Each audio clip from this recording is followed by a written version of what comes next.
I gotta wait. How long I gotta wait for a press record? Go. Welcome to the shed, where Miss Dream always has a story. It's Dream, and we got a season 2. Your Black Bostonian here, a product of a single mother who I work to make proud every single day. I'm a 3-degree holder, your veteran educator, your tech entrepreneur, and founder of the Chair platform. My platform is dedicated to supporting Black and Brown people on their hair journey by creating hair boards, connecting to hairstylists, and sharing haircare tips for a more joyous experience. My podcast is about sharing hair stories, educator stories, entrepreneurship stories, and stories surrounding identity with goals to leave you laughing, learning, and advocating. So come in and listen to the stories in the chair. Where we share stories in the chair. Hello, beautiful people. Welcome to our round table. My name is Dream. I am your host, educator, tech entrepreneur, and podcaster. And again, round tables are always been my goal. More voices at the table, more nuances being discovered and uncovered. And today we have a nursing round table. Black women in New England specifically talking about their experiences in Massachusetts and New Hampshire. And so I'm really excited. So what we're going to do is we're going to go around and do introductions. The nurses are going to say their name, the titles that they've held in the past and they currently hold, and where they're aiming to go, and their favorite ice cream flavor. Hey everybody, my name is Nablaj. I'm currently an LPN. My healthcare career kind of started young. I was always in the beginning. I did like HHA, kind of going to elderly people's houses and helping them with groceries. I started nursing school, and I became a CNA, which is like a certified nursing assistant. You know, cleaning residents, changing them, feeding them, and now I'm an LPN, which is licensed practical nurse. I've been LPN for maybe 3.5 years now. And my ultimate goal, as of now in this moment, is to become a CRNA. It's a nurse anesthetist. So, yeah. But if that doesn't work out, then I'll probably be an actress or become a masseuse. And one of my favorite ice cream flavors at the moment is maybe coconut. Yes, hold the dairy, you know. Yes. Hi, my name is Abang. I'm currently an LPN. Previously, I was a CNA for 3 years. My future plans is to become a registered nurse, hopefully a travel nurse. And my favorite ice cream flavor is mint chocolate chip. Okay. Hi, everybody. My name is Dorain. I'm currently a registered nurse. Prior to becoming a nurse, I worked as a pharmacy technician, working at retail stores like CVS and also sterile compounding IVs in the hospital. Currently, I work as a travel ICU nurse. Initially, my goal was to become a CRNA, but right now I feel like I've headed in a different direction, and I currently have my own nail business, and we're just planting that little seed and hoping it grows, and that's my goal. My favorite ice cream flavor has already been mentioned. It's actually coconut. Okay. Thinking about change, as 3 Black women in the nursing world, and you're facing racism, microaggressions, passive aggressiveness, just blatant ignorance, what routes do you believe should be implemented to support you in the future and support the people coming after you? Honestly, I feel like a lot of hospitals and facilities have like DEI initiatives, but I feel like there needs to be like more culturally influenced education, because a lot of white people don't know what they don't know. And it's not even that they're racist, they just genuinely don't know certain things, and to them it's no big deal. but to us it could be a little off-putting. Like, for example, touching hair, like, you know, like to us that's our crown type of thing, whereas to them it's casual. But there are certain things that they might say or do when they go to do certain things like that definitely make it feel a little bit more uncomfortable. So a version of bedside manner. Exactly. Like, Hey, girl. yeah, like I definitely found myself like having to educate some of my coworkers, because like there was a provider. I started transitioning to my natural hair when I became a new grad, and there was a provider that I could actually talk to about it. Like, she would check in with me and be like, how are the curls coming? Like, do you do hair masks? Like, she genuinely wanted to learn and know. But then there's other coworkers that are like, oh my gosh, can I just feel your hair? Like, Is it waterproof? and they're just doing like weird things, and before you can even answer, their hand, like full hand, is in your head, and you're like, I've never seen you do that to anybody else. That's just weird. Like, do we not care about infection control? You know, like what if I had lice? Like, just touch my hair, like. But yeah, I don't know. I feel like there's just little things that they should kind of like also be aware of who they're trying to welcome, because it's one thing if you want to be a welcoming person, but if you're ignorant to the things that might make somebody uncomfortable, are you really doing the most you can to make people feel comfortable around you? Probably not. So I feel like there's a little bit more that could be done there. Or instead of hire, like, for example, if I walk into a unit and I see like there's not that much melanin on the unit, I do get a little nervous. For sure, I do get a little nervous because I'm like, okay, who can I talk to? Who can I ask questions to? But I feel like there should be like a diversity of hires, you know, so like not only, okay, these people are in the ICU, like there are more like Black people in the ICU, and they're not only just on night shifts, because that's the thing, like people who have specialties, like they just put them on night shifts. Like, is that like an experience that you have, Jodi? Like, I've definitely noticed this at some facilities that I've been to, where predominantly like the Black nurses all work night shift, and in some cases it is personal preference, because either they have children and it works out with childcare, they get to pick up their kids from school and then they go to work after, type of thing. But there are the cases where it is just nurses who want to work day shift, and there's something stopping them from being able to transition to their preferred shift. Like, they'll say there's not enough staff to cover you switching from night shift to days, and then they'll turn around and just hire somebody to fill a day shift position on you. Like, yeah. I've seen that happen before. So it's like a 50-50 coin toss, but at most of the facilities I've gone to, predominantly the Black nurses are working night shift. Yeah. So when it comes to change, I don't know. I think it's hard because it's just personalities running it. You know, like if your unit manager doesn't like you, for example, like your unit manager can get you to where they can write a letter of recommendation for you, you know, and if your unit manager doesn't like you, then it's like hard to move on or to go to a different unit, or like putting on a mask to go to work to be like, okay, like let me be on their good side, so, you know, like I can move on or I can have different opportunities. But I don't know, like I feel like the change, like more like inclusivity, but I don't know how they would do that. Like just hire more of us, I think. Or like, for example, my friend, she's a new grad and she's Black and she's having a hard time trying to find a job, and she's been an LPN for a couple years beforehand, but she's telling me she's having a hard time finding a job. But then my other coworker, she's white, she's like, yeah, I found this job at the same hospital. And I'm like, wait, my friend said she couldn't get in that hospital because they're not hiring, you need experience, and she doesn't have experience. So I'm just like, this is weird.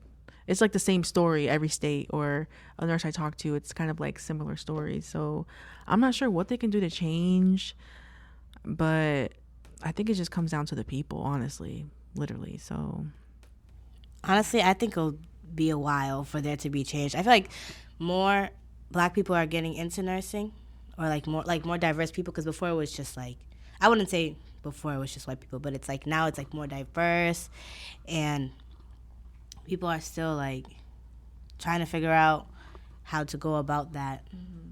And it's very difficult for most people to like work. Yeah. Or the stereotype is like, oh yeah, a lot of LPNs, which is a lot of LPNs work in the nursing home, and usually rarely you'll see LPNs work in the hospital.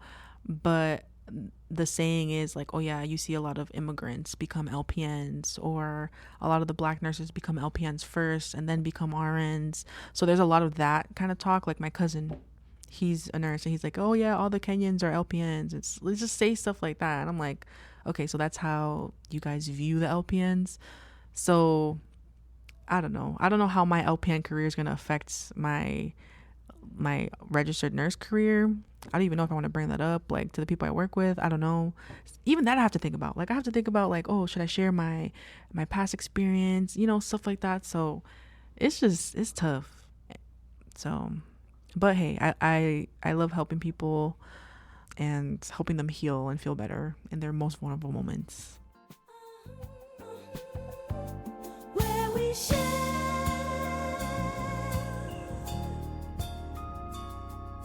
stories in the chair.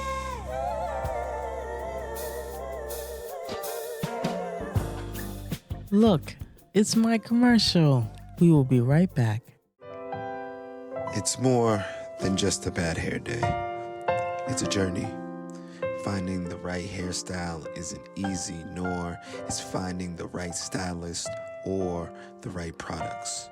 Looking in every corner of the web gets messy, overwhelming, and exhausting.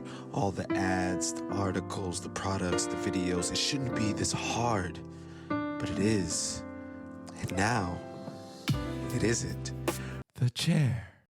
A black and brown centered platform where you can design hair boards, connect to hairstylists, and share hair care tips for a new joyful path on your hair journey. Avoid the clutter, save yourself hours, months, and even years of research and poor trial and error. Everything you need and only what you need is in one place. Hair boards made by people like you, for you. Find the right products, the right people, the right answers for you, stress-free. Join the Chair community and make every day a great hair day. When you share your pain, you allow others to help you. And when you share your success, you help others get theirs. Lean on the Chair. We got you.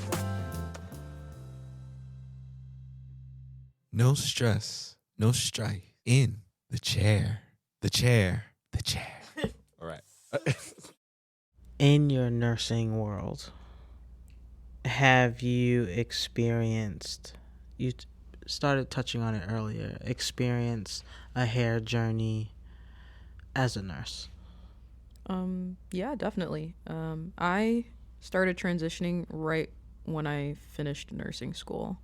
For the most part, at my first job, I didn't feel comfortable kind of showing my natural hair to my coworkers just because of how they made me feel. I felt like that was just going to open a whole new can of worms for me to have to deal with, and I just wasn't for it. So for the most part, my hair was either in like a sew-in or braids. At the facility that I work at now, I had been transitioned for about 2 years. So I did my big chop last year, February, and I showed up purposely. A lot of black travel nurses will give advice like, if you're doing an interview, make sure that your hair looks a certain kind of way. I'm at the point where I kind of don't care. You're going to accept me for like what I look like or whatever. So I showed up my very first day, natural hair, throw out. I didn't do anything to my hair. I was like, this is what y'all see, this is what you're going to get. Now I'm at the point where they've seen me with braids, and I've gone on a few vacations, and I wear braids when I go on vacation because, I'm not gonna deal with this. Yeah. And like they've caught on now, so like when they see me with braids, they're like, "Where are we going now? What trip is this?" And it's cute because it's funny for them. Like they see the switch up and the different hairstyles. Yeah, they've seen the switch up. They're used to seeing me with my natural hair now, and like they definitely made me feel more comfortable.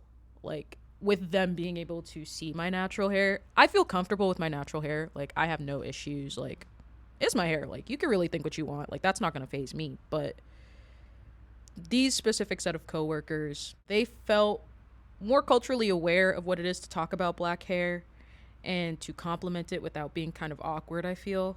because I've definitely had instances where like people are trying to be nice, but then they still say something kind of weird. Oof. But like I didn't know your hair could do that. Yeah, you know, they were like very general. Like, your hair is beautiful. I love the texture. Like, I've never seen coils this tight or something like that. Like, just very simple things that I thought were cool because like they're aware that like hair can be different, but how different they don't really know. So like sometimes they'd see like my fro slowly get bigger and bigger throughout the week, and they're like, "What's going on? Like, did you pick it out more?" And I'm like, I might have today, yes, actually, like type thing. So like day 4 wash and go. You know, like like these set of coworkers are a little bit more chill, but like at my first job as a new grad, definitely not. I had coworkers playing in my hair, making weird comments, and I'm like, you're not worthy of seeing my crown type of thing. And that's kind of how I move. Lately, I've been, well, most of the time with my hair, I've been doing like wigs. Like when I go to work, I'd wear like a wig, or like I do braids sometimes. But I've never had my natural hair out at work. And I don't know if it's because I don't want the hassle of like speaking to people. It's just like, 'cause you know, it's always going to be a topic of discussion. You come in, your hair has changed. They're like, oh, but your hair was like this the other day. I'm like, oh, well, so long the other day, or whatever the case. And it's like, now it's like, okay, now my hair is like this. But then back in March, I shaved my hair completely bald, like shiny bald. And I just, when I go out and about, I go with my hair like short, because now it's growing out, so I go out and about. But like I've never gone to work with just like my natural hair, because it's like I don't want the hassle of speaking to people about it, and then like tomorrow I put a wig on and then they're just saying all this stuff. And same with like patients also. It's like with them, I don't even want that conversation too, because The comments. the comments. Were you and here then- yesterday? Yeah, like the comments. I didn't they start- recognize you. yeah. It's like then they keep you in the room longer because then they want to know more about it, and it's like, no. But then like lately, also I've also been doing like scrub caps. Okay. Oh yeah, those are cute. Yeah, I've been doing scrub caps like nowadays. Like I haven't had like just my hair out or like the wig or like anything like that. I've just put like some days I'll put like the wig and then the scrub cap. But then like the past two shifts I've worked, I didn't even bother with the wig. I just put the scrub cap on and went about my day. I was like, I'm getting tired, like, because it was so hot. You know, it's getting hot now. It's like I don't want to deal with the heat under my head like this. So that's what I've been doing with my hair. But I haven't had like, I wouldn't say, I've had like comments about my hair, like just switching up from like a short hairstyle to a long hairstyle to the braids, but it was nothing like too crazy. Yeah. I feel like for me as a new nurse, I was so nervous. So I made sure I had a nice slick back, or made sure it was like more conservative and just like more neat. But now I'm a couple years in and I'm comfortable with my job, and like I get compliments now. So in before I was so nervous of like, oh, how they're gonna portray like see my hair and stuff like that. But now it's like I get compliments, and the facilities that I go to, I have a rapport there with like certain nurses. So it's, or some people be like, oh, I didn't recognize you. I'm like, I bet you didn't. Or there was I think she was like an activities lady. I don't know. Mind you, I've been working there for a year and a half as an agency. So like I always see her, she always sees me, but we never speak. And like I'm telling her something, and then she's looking at me, and she like literally takes the name tag from my chest and reading it. She's like, I've never seen you here around before. And I'm like, girl, I've been here for a year and a half. She's like, oh, I probably didn't recognize you because of your hair. How you not? My face has not changed. Like my hair, I just got a nice little. It's not little even sew-in. It's not even a drastic change when you change Like, your hair. wow, So I it's didn't like you can recognize still you, who recognize you but were. They just act like. But the fact to look at my name tag near my breasts, touch it, and like read it and say you've never seen me here before is crazy, because my hair is different. So I'm like, let me put another style the week after so I can even confuse her more, because it's like, what, I don't know, that made me just feel some type of way. But at the end of the day, I'm like, okay, let me not internalize that. But honestly, it's just like the patients, especially the ones who have dementia, they just be like, wow, your hair's so thick and long, and oh my gosh. So it's funny to hear from them. But in the beginning, when I wasn't as confident, I was definitely nervous, like to see like how I was going to be portrayed or how they're going to like approach me. And honestly, I might do that again when I start ICU. I might tone it down or something until, like, unfortunately they see me as like what I'm worth or whatever, which is annoying to say and kind of heartbreaking, but I have places to be and I don't need people to get in the way of that. So if I gotta tone it down a little bit so to like help myself out, I don't mind, but like it shouldn't be that way. But let's see what happens. So Yeah, I feel like sometimes it's not even about like toning it down. Like, I don't want people to get it twisted and think that we're trying to like hide ourselves either to like fit people's personality. Like, sometimes it is just like personal protection. Like, we already go into certain facilities having a target on your back. Do you want to make that target bigger or not? Like, it's not that you are afraid to show your natural hair, but like you guys said, it just brings extra questions that sometimes you just genuinely don't have the mental energy to deal with. Like, to be answering these questions, like, to me personally, it's God's 2025. The phone is the world of knowledge in the back of your pocket. Like, if you really had these questions, even if I am the first Black person you're encountering, like, if you really wanted to know, the opportunity to do a little research into this is there at your fingertips. Like, if you're not taking it, I'm not gonna sit here and answer your questions either. Like, I don't have time for some of that stuff. Like, I really did kind of like feel out my unit to see what the vibe was, and immediately they gave me the vibe like maybe this is not it. Like, just based off how they treat other people of color, I was like, okay, maybe I won't be wearing my natural hair here, because I don't want you to feel the need that you could be playing in my hair or constantly asking questions. Like, I actually had a coworker talking to me one day. I had worked at this facility for over a year. She's talking to me like I was a travel nurse because she didn't recognize me for my hair until she really looked at me and was like, oh my gosh, Dorain, I didn't even realize that was you. Like, your hair threw me off. Whole conversation.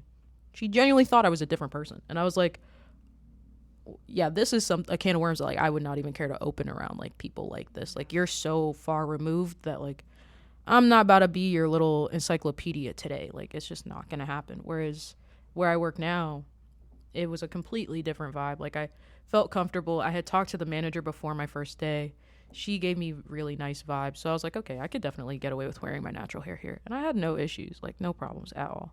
Very different experience. But it really depends on where you are, like if you think it's worth it or not, I feel. And there was a nurse practitioner on TikTok, and she was talking about professionalism. And I saw that. Right? You saw that? She's a nurse practitioner. Mind you, she's Black too. Or I don't know, I think she's mixed or something. She was. I'm not sure. But she was complaining about, she's like, I'm tired of seeing the unprofessionalism at work. Like, why do you have lashes out to here? Your nails are long, and you have like your hair is like super long. She was obviously.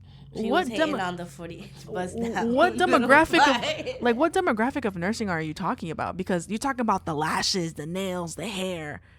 Like, how is that stopping us from doing our job? Obviously, we're going to work. We're not going to have long nails. So she was definitely exaggerating it. But it's like, we all know what you're talking about. Like, she literally, a nurse practitioner on TikTok, made a video of professionalism and gave an example of what professionalism is not, and described what a Black nurse would look like. Majority, like, I don't know. For that one, I'm kind of, I don't know about that one, just because in the hospital, most hospitals do have policy against those exact things. So it kind of is technically unprofessional to be wearing lashes, especially depending on what area you're working in. Like, if you're in the OR, you absolutely cannot have lashes. You absolutely cannot have your nails done. Not even gel polish is not okay. Like, it has to be clear.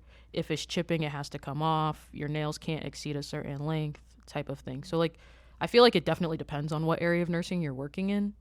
Like, I definitely get that with especially really, with the nails, infection control, stuff can get under your nails, stuff like that, which I get. But I feel like a nurse who is in critical care and the OR, like, I wear lashes and my lashes be falling off. I'm not going to risk a lash falling off in a open, sterile place. You know what I mean? So it's like, definitely have discernment in that area. But it didn't seem like she was in a space where it was like super necessary not to have those things. Like, yes, people aren't going to have like 40-inch lashes like touching like the other side of the room, but there are nurses who do look like that, and they were just like, it was just the fact that she was just pointing out at that demographic. The only thing, she used the word ghetto. Oh, So she's Then like, that come into changes work everything. looking ghetto with your hair, your nails, your lashes. So, okay, cool. You don't like the hair, nail, and lashes? Why are you using the word ghetto as a nurse practitioner? So there's a conversation with the word professionalism and ideally respectability politics. And so that changes the game, right? Is there such thing as having racist policies? Yes. Having policies that are related to health and safety of patients, of residents? Yes. And so there's that conversation of, like, are we towing the line? Is this healthy, or is this just how I feel comfortable? If I love a gel nail polish and I am in long-term care, or if I am in critical care, is it hurting anybody if they're red? Like, I feel like those are conversations that are happening. And I feel like when it comes to black hair in any space, there's this conversation of control of what people think is respectable, because they're adding their own assumptions and identity beliefs to that. So when people see an afro, or they see curly hair, or the 40-inch bust down, and then they add, oh, this is ghetto, they're adding a whole bunch of other feelings, assumptions, and opinions of this person, of their identity to them, because of this particular hairstyle. And like, you're a nurse practitioner. Why would you even use the word ghetto, like, to describe something being unprofessional? And there was a lot of nurses that like kind of spoke out against that nurse. It was like, So she had like, she was talking about nails and like lashes. She had nails that were even long. She had lashes that were even long. Yeah, she had but it was like just a double standard. It's like,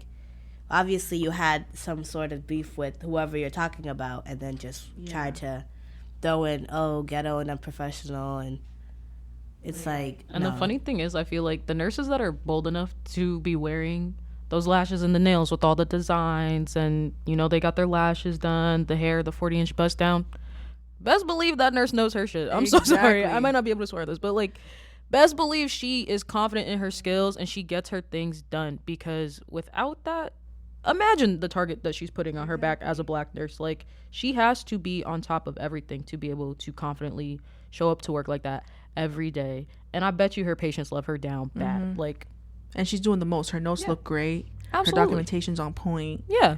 Like, I feel like for a nurse to really be like that, for the most part, they're usually like very on top of themselves.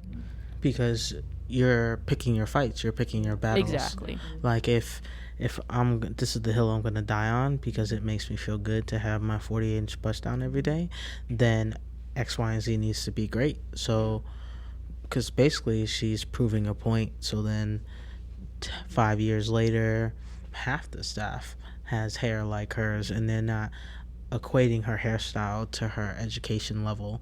They're not equating that to her skill level of her performance. Exactly. I feel like the nails and the lashes and the bust down is like the equivalent to the way healthcare looked at piercings and tattoos like 20 years ago. Like, if you had tattoos, they had to be covered up. Piercings had to be taken out. Like, it's not like that anymore now. you see doctors with sleeves. Yeah, whole sleeves out. Neck tattoo, everything. Like, nobody's judging that. I had a whole PA who had like a neck tat down, full sleeves on both arms. Like, who's questioning him? Nobody. He does his job, and he does his job great. Like, no one's paying attention to those things anymore. So I feel like we just need a little bit more time. And like, as you said, nursing is getting diversified, thank God. So hopefully people will adjust to seeing things that they're not used to. Because I feel like, especially for me in the ICU, like, it's a very cliquey unit, because you have to work together very closely with your coworkers on that kind of unit. I feel like once a lot of those nurses are exposed to different cultural backgrounds, like, the overall vibe will change in hospitals across the country, because as of right now, there's just a lot of nurses that are in the dark about things outside of their own culture. And that's just how it is. They're very unaware of what they don't know. And I feel like with the travel nurses coming up from like the South, it really helps with that, because like, you know, of course over here, all New England, we're all just kind of, we know New England, we know our people, we know like how we act, but it's like when you go down south, it's like a different group of people, different customs and culture. So like when they come up here or like we go down there, vice versa, it's like it's opening people's eyes, because you know some people, they don't travel, so they don't know like what's going on over there or how like people do things over there.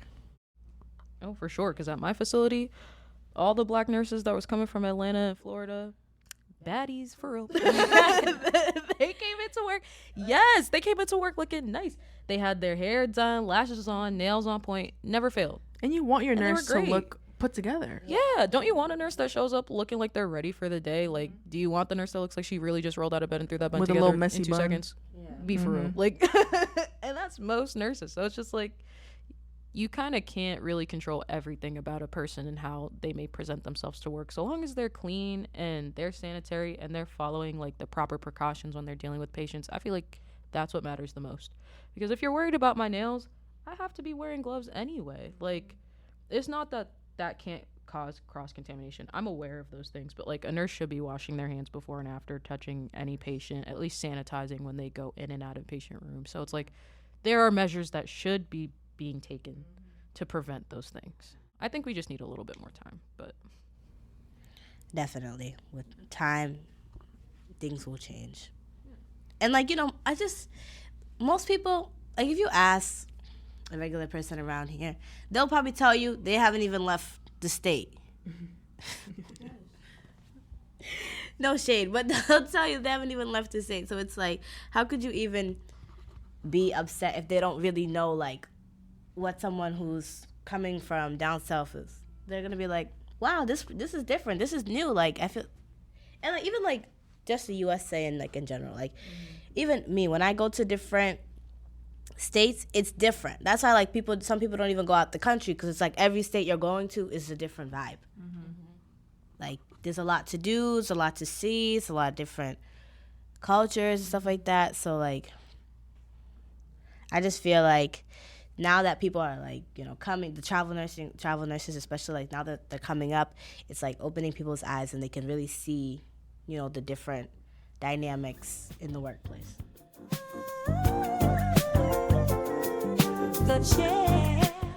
Oh, and if you're interested to learn more about my experiences as a Black woman and educator in Guangzhou, China, I wrote my first ebook titled Nowhere and Everywhere, Capture the Emotions of a Beautifully Broken Love Story. It is on lulu.com. Take a read and see some beautiful photography of mine.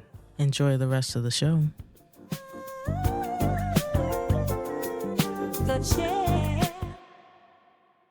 Well, we're getting close to the end, and I want to wrap up with one last question. Do you have a memory of a patient or a resident that you have that reminds you why you continue to be a nurse every day? Definitely. I had this one patient who was missing his left leg. He was my first ever Black patient when I was working in New Hampshire, and it was also like my first real experience of seeing a patient be treated differently by nurses. I received report that the patient was very difficult and rude and all these things. And when I walked into the room, like both of our faces lit up. Like, yes. Both of our faces lit up, and we were just kind of talking, and he just expressed to me that unfortunately he had some negative experiences in healthcare. So it's not that he's rude or demanding. He was just very particular about how he wanted to be cared for and was afraid that people wouldn't listen to him, which unfortunately some of my coworkers were not listening to him. He was more capable than they expected him to be, which is fair. He had just had a heart procedure. Most patients can't move around as well as he was able to after. So he would say like, oh, just do this for me and I can do the rest. And they kind of weren't taking the time to hear him out. What was cool about this experience, though, was he was talking to me about his wife, and then his wife came to visit, and his wife was white. And the second she came through the unit, the whole vibe switched. Like, it was the funniest thing to see, because it went from the nurses, like, saying little things about this patient to immediately they're like, silence across the unit. Everyone's watching her walk across to walk into his room, and everyone's like, that's his wife. Like, he was a college basketball athlete. One of his friends came and visited him who played for the Sacramento Kings. So when he came to walk through, like, again, like, you could see the respect level slowly start to change amongst my coworkers. And I think that will stick with me forever because the wife was aware of how these nurses were behaving with her husband. And she didn't like it either. And she admitted that she didn't feel comfortable certain nurses taking care of her husband because she witnessed their own little passive-aggressive racist behaviors because she had to deal with it growing up when they started dating. He was older than her. She was just finishing high school when they started dating. And when her parents found out that she was dating a black man, they straight up essentially disowned her. And he made 2 promises to them, and it was that he's going to make sure he always takes care of her, and he was going to make sure that she finished her college degree. And he kept both of those promises, and she had kept herself cut off from her family until she felt like it was like her children were ready to meet their grandparents. And the grandparents, unfortunately, had a lot of regret because they realized they missed out on so much of their grandkids' lives and for what? Pretty much nothing. But that's an experience that will definitely stick with me forever because in the area where I work, I don't see too many brown or black people. But when I do, like, their faces genuinely light up because they're like, oh my gosh, like, you're going to help me. Like, and then on top of it, too, like, I understand a little bit of Spanish. So there's not too many Hispanic patients where I am, but definitely when they say something and I say something back to them in Spanish, like, you could see the wave of relief wash over them that, like, I'm going to make sure that, like, these nurses are helping you because another experience I had was a patient, the nurse practitioner had to get consent for a procedure. She walked in, saw me talking to this patient in Spanish and just assumed he didn't understand English, and she walked out and said, I'll just wait and get consent in the morning. I'm like, he understands English, like, you can just ask him. But instead of even trying to talk to the patient, she just drew her assumptions and walked out. So things like those are the reason why I want to stay in nursing, because I definitely know there are patients that aren't going to get the level of care that they deserve just because somebody's going to make an assumption about them. Being that advocate for them too. Yeah. That's good. Yeah. I think for me, it was recently. I feel like I've definitely experienced a burnout, and I worked at a place. Me and Abang worked there. That's where we met. And it's an ALS place. And one of my residents, he was just, he can't speak. He can't do anything for himself. He communicates through a computer. And I could just tell the vibe of of what the type of person he was in his room. Like, he had all these, like, cool pictures and just, like, funky stuff. And I was like, all right, I can have fun with him. Like, I can make little jokes and, like, comments. And even though he can only communicate through a computer, it's just, like, when I make him laugh, like, he just smiles a little bit. And I'm just like, yes, like, if I could just make him laugh for free, that's amazing. Like, I just love that. And there was one day I went into his room and he's typing with his eyes, so he takes a little bit to respond. He's like, oh, I got something to tell you. I was like, okay. And he types, he's like, oh, you should be a comedian. And I'm like, you know what, thank you. And like, part of the reason, like, it was so hard leaving that job, because I had to put myself first, is like him. Like, I'm like, damn, like, what if I'm the only person that makes him laugh? Obviously there are other people who make him laugh. But like, I'm like, damn, he's just not gonna laugh as much. And I just, just making him feel good when I'm there. Like, I know he, like, feels safe when I'm there. So I'm like, man, I really, that, like, kind of sparked something in me again. And it's not like I didn't like the job. It was just, like, the environment and the system that I was in. So just him telling me that comment of, like, oh, you should be a comedian. I'm like, ooh, I like that. And now I'm taking improv classes because he said that. So yeah, shout out that patient. Exactly. And he's actually a director too. He's, like, made movies about his life and stuff. So that was cool coming from a director, So I miss him.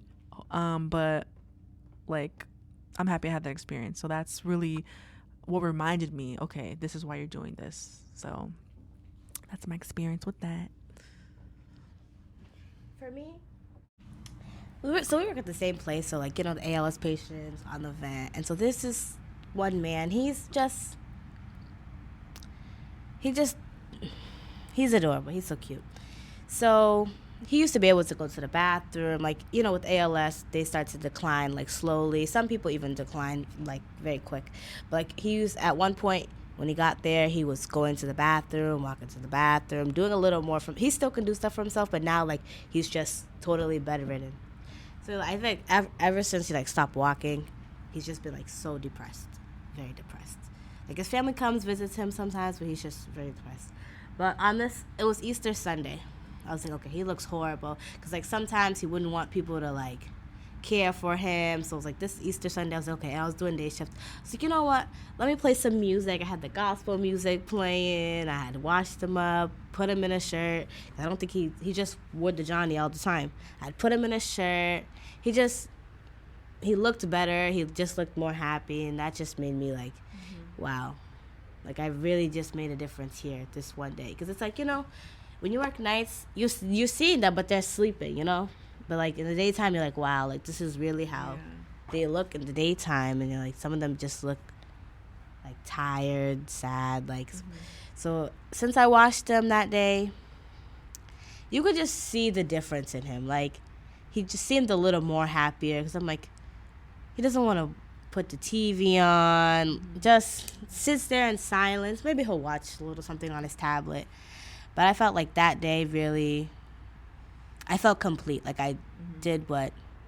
You left your job like, yes. Yes, like, I left the job, like, happy. I'm like, okay, like, that's one thing that I can do to make a difference. Hopefully I can do more. Well, thank you, Jodi, Nablaj, and Abang, so much for sitting in the chair and sharing your stories. I truly, truly appreciate it. I've learned a lot, and I'm so excited for everybody else to hear all of these stories. Yay. Thank you for having us. This was a great experience. Thank you so much. Thank you for having us. And for setting this up. Like, wow, who would have thought of this? I know. If you ever want to do another one, just let me know. Yeah, I would love to do more of these with more Black nurses. This would be amazing. So I can definitely, you know, get some of my other friends. Also very therapeutic. Just sit Yeah. and talk. Like, Yeah, you too? very. Oh, my God, same. No, for real. Like, yeah, this was definitely a great experience. Thank you so much. Welcome to the chair, where Miss Dream always has a story. Thank you for listening to an episode of The Chair. I'm going to share with you a dream of mine. I would love to be on Sesame Street. Sesame Street held my hand through childhood. In my dream, I would be in my big afro or rainbow braids sitting on the stoop sharing hair stories. I would like your help, please, by doing all the things like leave a review, share it with someone who would benefit from hearing this episode. And if you know someone who knows someone who knows someone at Sesame Street, share your favorite episode with them, and I'll make you some of my famous chocolatey hot chocolate. I hope you have a beautiful day, or if you are like me, still up in the middle of the night, I hope you take a deep breath and rest. Love you. Talk to you later. Hello. Please leave a message after the tone. Dream, hello. I just wanted to tell you you're wonderful. I just got through going through your podcast. Love you, love you, love you, love you. Keep it up. Maybe I need to send it to Oprah and Tyler Perry. Love you, baby. You are great. Where we share stories in the chicken.